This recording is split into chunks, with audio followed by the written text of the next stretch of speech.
감사합니다. 오늘 하나님께서 우리에게 주시는 말씀은 말라기 4장 1절부터 6절 말씀입니다. 구약 성경 맨 끝허리 부분 1330쪽입니다. 구약 성경 맨 끝 부분 말라기 4장 1절부터 6절까지 말씀입니다. 여러분 이 말씀 찾아서 여러분 의자 앞에 놓으시고 다 함께 일어서서 겸손하게 하나님의 말씀을 아멘으로 받겠습니다. 제가 봉독하겠습니다. 만군의 여호와가 이르노라. 보라, 용광로 불같은 날이 이르리니 교만한 자와 악을 행하는 자는 다 지푸라기 같을 것이라.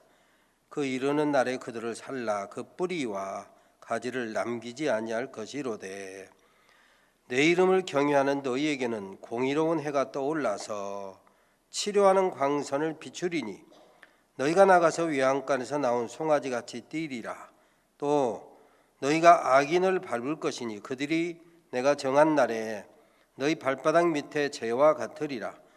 만군의 여호와의 말이니라. 너희는 내가 호렙에서 온 이스라엘을 위하여 내 종 모세에게 명령한 법 곧 율례와 법도를 기억하라. 보라, 여호와의 크고 두려운 날이 이르기 전에 내가 선지자 엘리야를 너희에게 보내리니 그가 아버지의 마음을 자녀에게로 돌이키게 하고 자녀들의 마음을 그들의 아버지에게로 돌이키게 하리라. 돌이키지 아니하면 두렵건대 내가 와서 저주로 그 땅을 칠까 하노라 하시니라. 아멘. 이 말씀 하나님의 말씀입니다. 앉으시기 바랍니다.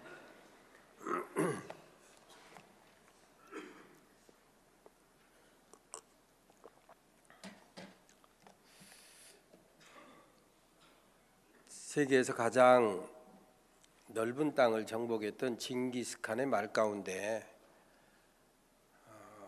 부모 잘못만 땄다고 탓하지 마라. 나는 9살 때 아버지를 잃고 마을에서 쫓겨났다. 주변에 배경될 만한 친구 이런 소위 백이 없다. 그런 탓하지 마라. 나는 내 그림자 외에는 내 옆에 있는 사람이 아무도 없었다. 좋은 환경에서 교육 잘 받지 못했다. 이렇게 탓하지 마라. 나는 내 이름도 쓸 줄 몰랐다. 내가 나를 극복할 때 나는 징기스칸이 되었다.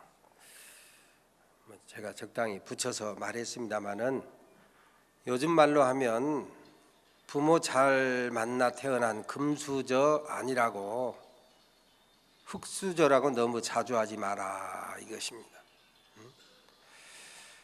오늘 성경 말라기라고 하는 성경은 구약 성경의 마지막 책인데 말라기라고 하는 말의 뜻이 나의 사자, 하나님의 사자, 나의 천사다 이런 뜻입니다.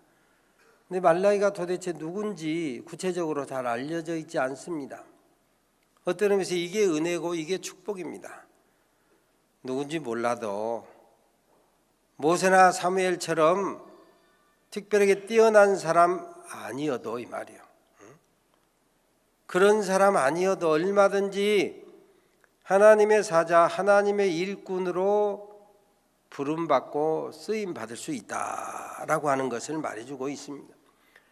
실제로 구약 성경 소위 언약궤, 법궤 안에 증거의 돌판과 만나와 아론의 쌍난 지팡이를 그 언약궤 안에다 모셨는데 언약궤를 만든 상자가 뭐냐면 광야에서 흔히 볼 수 있는 아카시나무, 시띠나무로 만들었다 그러세요. 요즘 말로 하면 흙수저로 만들었다. 이거 흙수저로. 그러니까 나는 아이고 부모 별로 잘못 만난 것 같고 또 가문의 배경도 없는 것 같다고 너무 탓하지 마라 이거예요. 고린도전서 1장에 보면 너희의 부르심을 보라. 육체를 따라 지혜로운 자, 능한 자 혹은 문벌 좋은 자가 많지 아니하도다. 물론 그렇다고 해서 금수저라고 하나님이 안 쓰시냐? 그건 아니요. 하나님은 금수저가 됐건 은수저가 됐건 흙수저가 됐건 깨끗하게 준비된 그릇, 예하고 순종하는 자를 들어 쓰신다. 이게 말라기라고 하는 성경이 우리에게 주는 가장 중요한 메시지 중에 하나입니다. 그 가운데 오늘 본문 말라기 4장은 구약의 마지막 끄트머리예요. 영화 우리가 스토리는 잊어먹어도 라스트 씬을 기억할 때가 많잖아요. 구약 39권 가운데 어찌 보면 짧은 장절임에도 불구하고 우리 그리스도인들에게 익숙한 성경 내용이 말라기 4장입니다. 극렬한 풀무불 같은 심판의 날이 온다. 악인과 교만한 자, 불신자는 지푸라기 마냥 뿌리까지 다 잘라버린다 이것입니다. 그러나 하나님을 경외하는 사람에게는, 믿음으로 사는 사람에게는 빛 대신 예수께서 의의 태양 되셔서 치료하시고 구원하신다. 치료하는 광선을 비치사 병도 고치시고. 아멘. 이렇게 시원찮은 병 고침 받고 싶지 않은 모양이네. 믿음으로 말씀이 선포될 때 아멘 안으로 내 마음속으로 아멘 화답해야 이 말씀이 은혜로 능력으로 역사하는데 귓등으로 듣고 그런가? 이러면 은혜가 되지 않아요. 치료하는 광선을 비치사 병도 고치시고. 그렇습니다. 죄와 사망에서 구원하신다. 그래서 오늘 성경에 보니까 치료하는 광선을 비춰주시니 외양간에서 나온 송아지처럼 뛰리라. 가끔 영상에서 보면 아프리카에서 야생 누, 태어나자마자 어미가 혀로 핥아주면 금세 일어나서 걷고 뜁니다. 뭐 굳이 아프리카 저 영상 아니어도 저도 어렸을 때 우리 주변에서 소를 기르고 말을 기른 집을 봤는데 소 기른 집에서 소가 직접 새끼 나는 모습을 봤어요. 새끼 나자 이게 이것저것 덮여 있는데 어미가 혀로 쑥쑥 핥아주니까 금세 일어서고 금세 걸어 나오더라고. 여호와 하나님을 경외하는 믿음으로 사는 저와 여러분도 이런 은혜와 축복을 누리고 살기를 원하셔서 우리 하나님께서 나를 경외하는 너희에게는 의로운 햇빛을 비춰주시고 외양간에서 나온 송아지처럼 뛰리라 축복하신 줄로 믿으시기를 바랍니다. 잠시 세상에 보면 악인이 형통한 것 같아요. 안 믿는 자가 잘 나가는 것 같아요. 그러나 마침내 믿는 자가 승리하고 잘 될 줄로 믿으시기를 바랍니다. 믿음 없어 죄를 짓고 불순종하고 그러면 잘 나가는 것 같아도 공의로 심판하는 날 심지어 줄기와 뿌리까지 불에 탄 채처럼 너희 발에 밟히리라. 고린도전서 15장 부활장에 보면 우리가 살아가는 것이 이생 즉 금생뿐이라면 그 뒤에 보충해서 말씀하시기를 부활이 없다고 한다면 그랬어요. 그렇습니다. 우리 인생이 이 땅 이생 금생으로 끝난다면 그리고 저 하늘의 축복 부활이 없다면 심판이 없다면 천국과 지옥이 없다면 예수 믿는 저와 여러분이 이 세상에서 가장 미련하고 어리석고 불쌍한 인생이다. 그러나 공의 하나님께서 심판하는 날이 있으리니 때가 차면 우리가 하늘의 시민권자 되어서 하늘의 영광에 동참하고 하늘에서 해같이 비치리라. 심판 중에라도 하나님이 치료하시고 구원하는 의의 태양 예수 그리스도를 믿고 바람으로 이 땅에서 때로 힘들고 고달파도 부활의 세계에 가면 역전 인생으로 승리하게 될 줄로 믿으시기를 바랍니다. 국립환경과학원에서 어린이 노출 계수 핸드북이라고 하는 소위 지수를 발표를 했어요. 2013년부터 2015년까지 3년 동안 10살 이하 어린이들 바깥 활동하는 시간을 나라별로 조사해가지고 통계를 매겨놨어요. 미국은 10살 이하 어린아이들이 소위 하루에 바깥에서 햇빛 쬐이는 시간이 1시간 59분이요. 캐나다는 소위 어린이 노출 개수가 하루에 1시간 40분입니다. 그러면 우리나라는 김세진 집사님, 시온이 하루에 밖에서 햇빛 쬐는 시간이 얼마나 돼? 응? 예, 시간이 많지 않대. 유혜연 집사님, 윤서하고 하윤이 하루에 햇빛 쬐는 시간이 얼마나 돼? 응? 1시간. 예. 1시간 쪼인답니다. 박수 한번 해줍시다. 왜 박수를 하냐? 아까 어린이 노출 개수를 3년 동안 조사해 보니까 한국은 세상에나 34분이야. 34분.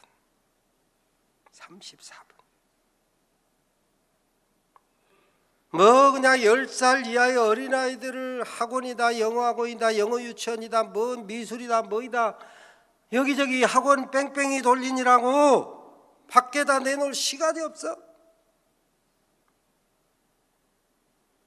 미국 어린아이의 4분의 1, 캐나다 어린아이의 3분의 1 수준이야.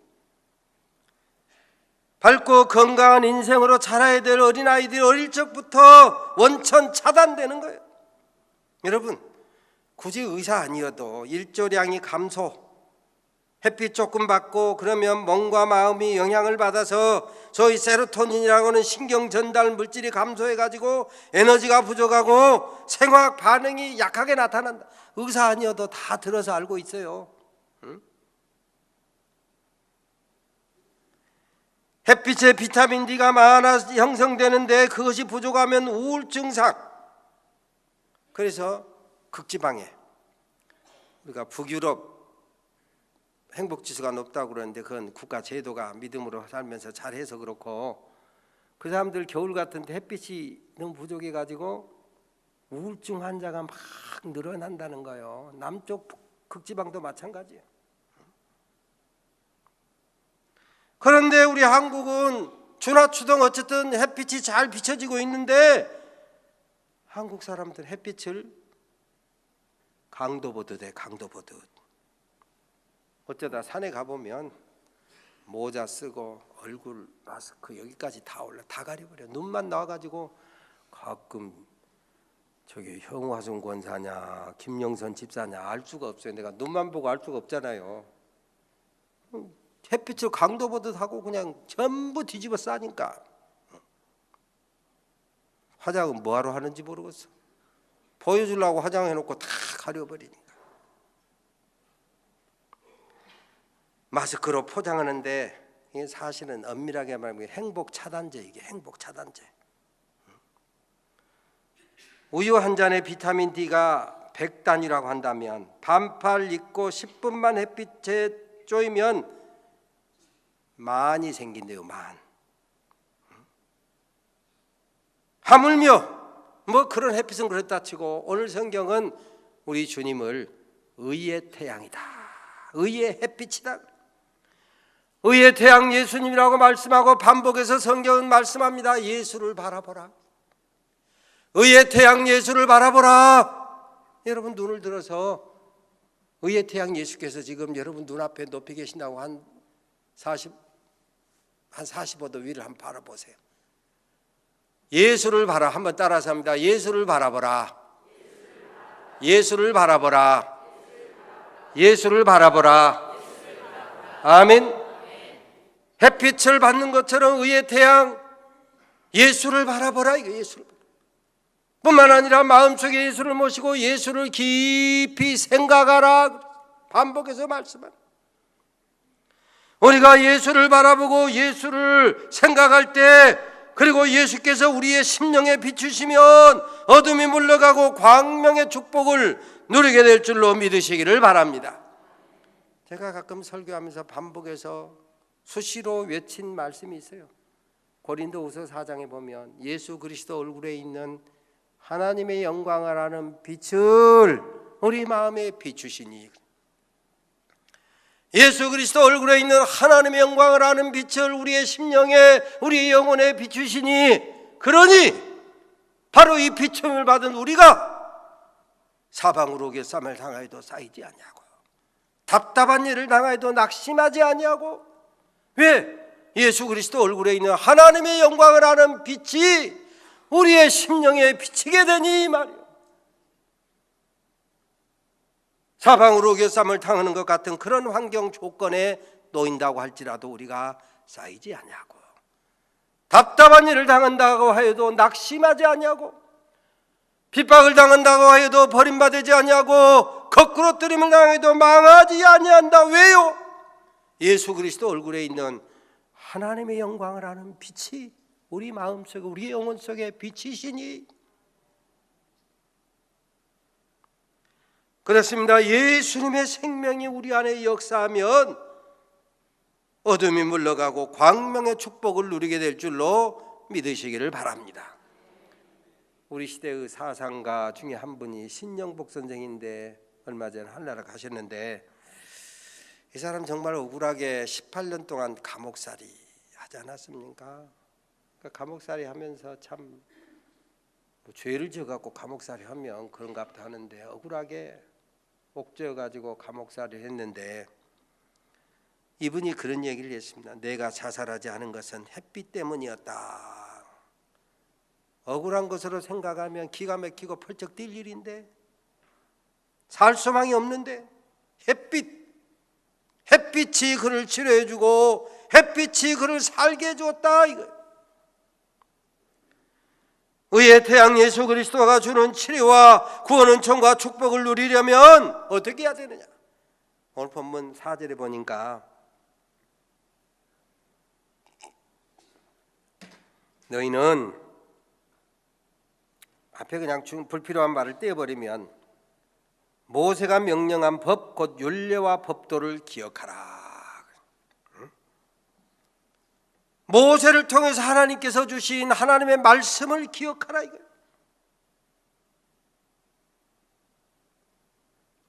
하나님의 말씀 마음에 새기고 묵상하면, 우리 입술과 마음에 두고 살면 이 말씀이 우리에게 등이 되고 빛이 되고, 이 말씀이 우리 안에서 활력, 활동, 역사를 한단 말이에요.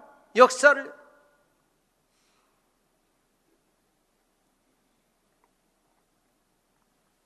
특별히 5절 6절 말씀을 통해서 우리 주님께서 복음서에 보면 내가 엘리야를 너희에게 보내리니 라고 하는 말씀을 가지고, 엘리야를 보냈는데 너희가 임의로 대우하였다 말씀하시고, 내 앞서 선구자로 광야에서 외치는 자의 소리로 온 세례 요한이 말라기서에서 앞서 보내리라 한 엘리야였다 말씀하셨습니다.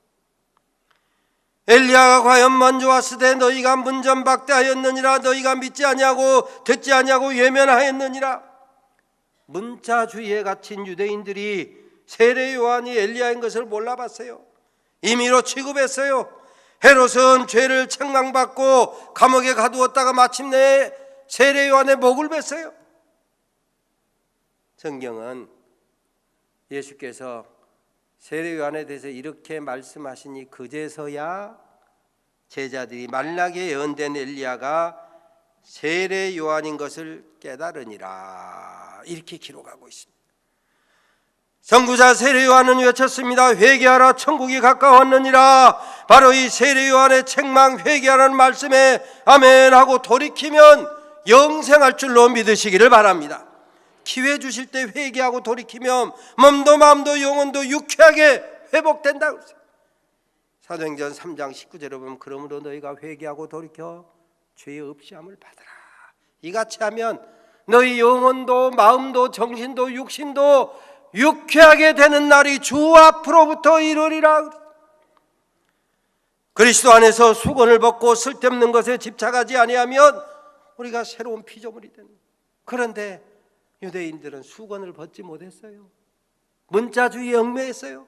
그러니 엘리야로 보내신다고 하는 분이 세례요한으로 왔는데 몰라보고 죽였다 이것. 하물며 예수님의 복음, 말씀이 육신이 되어 이 땅에 오신 예수님의 복음 캐리그마, 사람의 몸을 입으신 성육신, 십자가에서 저와 여러분의 죄값을 죽음을 대신하신 십자가의 대속의 은혜, 부활 승천이 하나님의 구원의 능력이고 하나님의 구원의 방법이고 하나님의 구원의 지혜다. 아들까지 주시고 구원하시거늘 그 엄청난 축복을 거절하면 어찌 심판을 면하겠느냐. 히브리서 2장의 메시지입니다.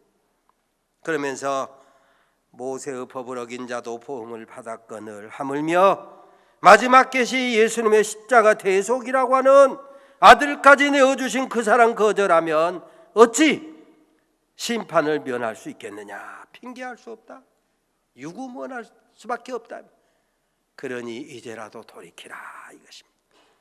그러니 너희는 이제라도 돌이켜라. 세례요한 몰라보고 문전박대하고 죽이고 예면했다가 이제 그가 먼저 온 광야의 소리 선구자인 것을 알았으니 이렇게 말씀이 성취된 것을 보고 이제라도 돌이키라 이거예요. 고린도전서 13장에 보면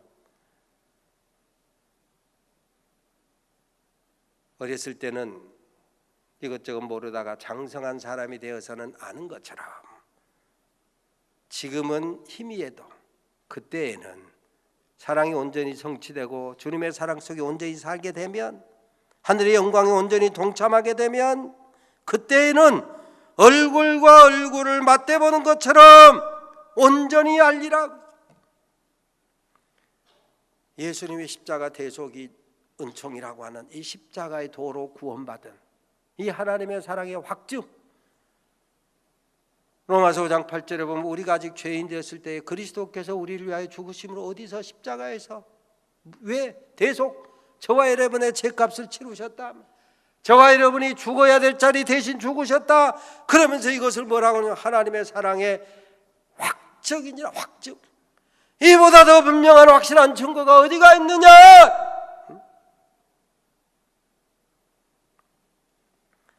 이런 확증이 있음에도 불구하고 돌이키지 아니하면 오늘 말씀하잖아요.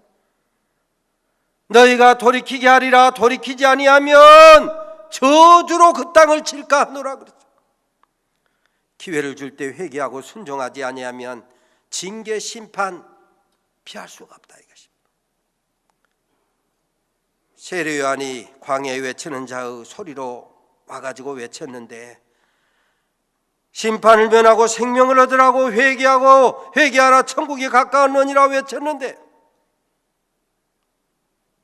듣고 회개하고 믿음으로 응답한 자는 구원을 얻었지만 거절한 자는 심판을 받았다 이것입니다. 하나님을 떠난 선민 이스라엘에게 선포했습니다. 그가 아버지의 마음을 자녀에게로 돌이키게 하고 자녀들의 마음을 그들의 아버지에게로 돌이키게 하리라. 돌이키지 아니하면 내가 와서 저주로 그 땅을 칠까 하노라. 돌이키지 아니하면. 신실한 믿음의 선진들의 본을 배워서 너희의 믿음도 회복하라. 경건한 족장들의 믿음이 타락한 백성에게 회복될 때 언약의 축복을 누리게 될 것이니 회개하고 돌이키라 이것입니다. 보혈 언약의 축복을 아멘 순종하여 누리느냐 듣지 않고 불순종하느냐 이건 항상 그때 듣는 자들의 몫입니다. 복음의 말씀에 선포된 말씀에 아멘하고 믿음으로 응답하면 우리가 구원을 받지만 거절하면 불순종하면 심판을 받는다 이것입니다. 그러니 지금이라도 돌이켜 생명을 얻으라. 옛적의 선지자들로 말씀하셨을 때도 듣고 믿어 돌이키는 자는 구원을 얻었거니와 마지막 계시 예수 그리스도 확실한 증거로 복음을 선포해 주셨어도 믿지 않으면 심판이다. 그러나 믿으면 생명을 얻는다 이것입니다. 우리 그리스도인에게 많이 알려진 책, 그러나 많이 알려졌음에도 불구하고 제목으로만 아는 분들도 많을 겁니다. 그리스도를 본받아, 토마스 아 켐피스. 거기에 보면 이런 말이 나옵니다. 순종을 거부하면 은총에서 멀어질 것이요 특권을 추구하면 주어진 특권조차 이르리라. 먼지여 순종하는 법을 배우라. 진토여 겸손하고 엎드리는 법을 배우라. 먼지여 진토까지라도 순종을 배우라 하셨다면 하물며 십자가 대속의 은혜로 구원을 받은 우리가 마땅히 순종하는 법을 배우고 겸손하고 엎드리는 법을 배워야 되지 않겠느냐. 회개하고 돌이켜 순종을 배우심으로 약속된 언약의 축복의 바로 우리 산돌가족 여러분의 것이 되시기를 주의 이름으로 축원합니다. 지난주 어린이 주일에 박승민 시인의 그루터기라는 시를 내가 전문을 읽어드렸는데 그 중에 전문 말고 가장 중요한 부분 중에 한 부분이 이 세상 가장 아픈 급소는 자식 새끼가 제 약점을 고스란히 빼다 박을 때, 제가 그 부분을 뒤집어 가지고 이렇게 한번 만들어 봤어요. 이 세상 최고의 즐거움은 자식 새끼가 자기의 최강점만 빼다 박을 때. 사실 제가 이렇게 우리 산돌교에서 24년째 선교 오면서 3대를 많이 보잖아요. 3대 할아버지, 엄마, 아빠, 그다음에 손자 3대를 많이 보는데 가만히 보면 외모를 얼마나 많이 닮는지 몰라. 어깨 처진 것까지 닮아가더라고. 손자가 보니까 아들은 두말할 것도 없고 얼굴도 얼마나 닮아가는지. 전에 어떤 글 쓰는 분이 써는 거를 보니까 야 여고 동창회를 보였는데 야 너는 어디 가고 누구 엄마가 왔냐 똑같다. 근데 우리 고등학교 동창들을 수십 년 만에 만나서 보니까 내가 그 아버지를 아는데 야 너는 어디 가고 누구 아버지가 왔냐 그래. 똑같아요. 똑같아. 심성도 비슷하고 머리 IQ도 닮아가요. 습관도 거의 닮아가요. 왜? 등을 보고 배우니까. 그런데 가만히 보면 자녀들이 복받은 자식은 어머니 아버지의 여러 가지 모습 중에 좋은 점만 쏙쏙 빼다 닮아 그러더라고. 근데 조금 복을 덜 받은 반대의 경우는 안 좋은 것만 빼다 닮는다. 안 좋은 것만.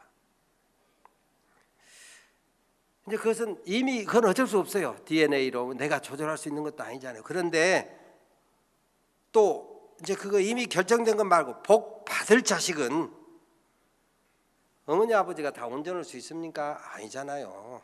그런데 엄마의 좋은 것을 보고 아빠의 좋은 점을 배우고 그걸 닮아가기 위해서 예를 써요. 이게 복 받을 자식이야. DNA는 이미 어쩔 수 없어도 복 받을 자식은 어머니 아버지의 좋은 점, 사실 다 100% 만족하지 못해요. 저들도 다 알아요. 그래도 엄마에게서 좋은 점을 배우고 아빠에게서 좋은 점 배울 것을 배우더라. 이게 복 받을 자식이에요.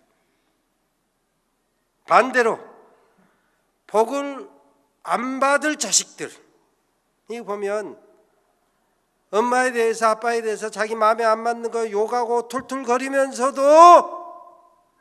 그걸 배우고 닮아가.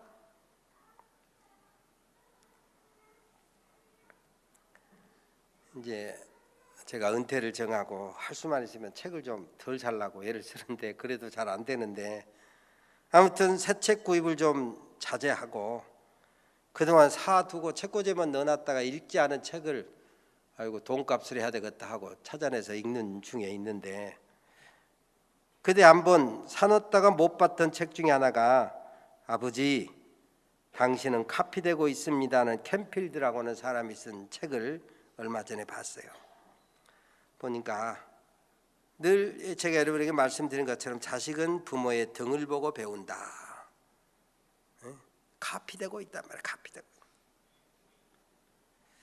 말대로 내가 말한 대로 자식이 순종하고 복을 받으면 얼마나 좋겠습니까만 그렇게 잘 안 되고 자식이 아버지의 등을, 어머니의 등을 보고 배운다. 아버지가 어떻게 사느냐에 따라서 따라가더라 이거예요. 그것이 내용의 핵심인데, 에필로그 후기 끄트머리다가 이런 말을, 맺는 말에 이런 말을 써놨어요. 캠필드라고 하는 작가가 좋아하는 잠언, 히브리 문학 중에서 자기가 가장 좋아하는 잠언이 오늘 본문 말라기 4장 6절이래요.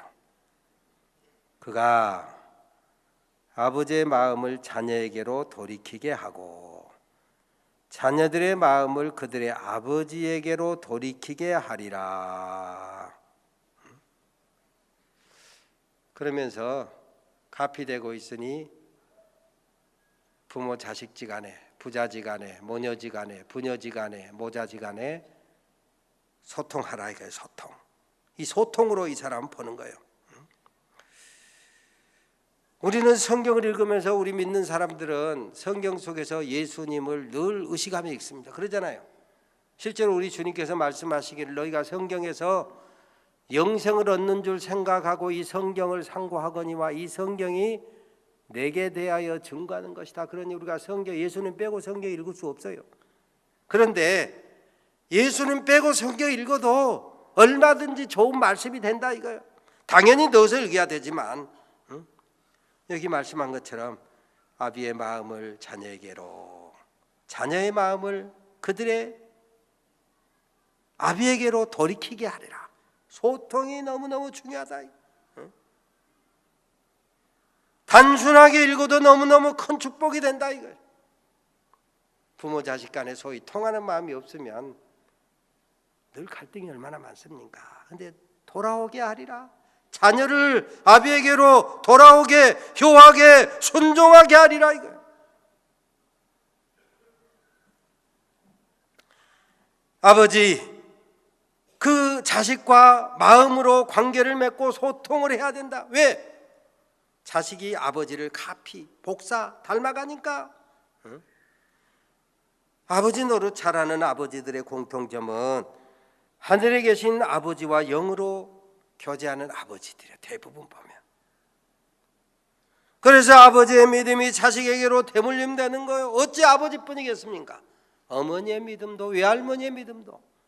디모데서에 보면 디모데 네게 거짓 없는 믿음이 있어서 나를 기쁘게 했는데 그것이 내 외할머니 로이스와 내 어머니 유니게 속에 있더니 네게도 있는 줄로 내가 확신하노라. 대를 이어서 믿음을 물려받는. 자녀들의 마음이 아버지에게로 돌이키면 부모를 당연히 공경하고 약속 있는 첫 계명을 지키는 복을 누리는 거예요. 제5계명 내 부모를 공경하라. 이것이 약속 있는 첫 계명이다 말씀하셨는데 공경하라. 마땅히 순종하고 효하라는 의미가 들어있지만 동시에 공경하라는 말 속에는 무겁다, 부담이 된다라고 하는 말이 들어있어요. 다른 말로 하면 부모 공경 쉽지 않다 이거예요. 전달의 집사님, 부모님 공경하기 쉬워요, 어려워요? 저 딸은 순종하니까 당연히 쉽다 해야지. 쉽다고 해요, 얼른. 민지, 부모님 공경하기 쉬워, 어려워? 너무 쉬워. 이게 복받은 딸이네. 박수 한번 해줍시다.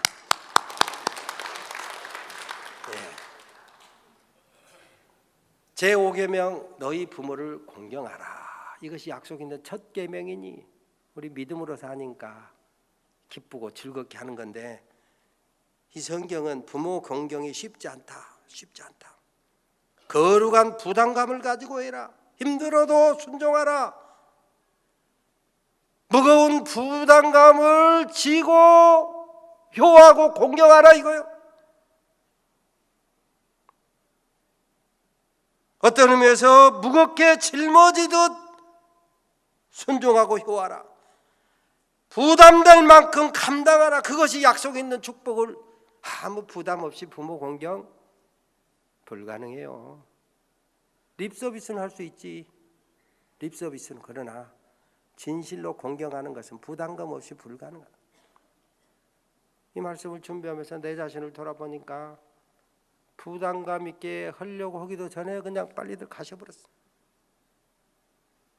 할 말도 없지만, 그런데 성경은 분명히 부담감을 가지고 공경하라. 부담감을 가지고 무겁게 힘들어도 공경하라 이거예요.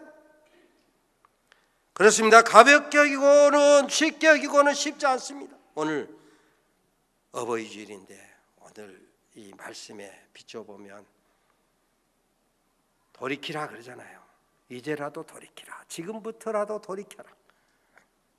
지금부터라도, 그전에는 순종하지 못했고 그전에는 효하지 못했으라도 지금부터라도 효하고 지금부터라도 순종하라. 이것이 약속 있는 첫 계명이니 내가 장수하고 잘 되리라. 신실하신 하나님의 약속, 이 축복을 누리며 살아가는 우리 산돌의 가족 모두가 되시기를 주의 이름으로 축원합니다. 하나님, 이제라도 돌이키라. 지금부터라도 효하라. 지금부터라도 믿음의 생활 잘하라. 말씀대로 이제라도 효하며 순종하며 살아가는 우리 모든 산돌의 가족들 되게 하옵소서. 예수님의 이름으로 기도 올리옵나이다. 아멘.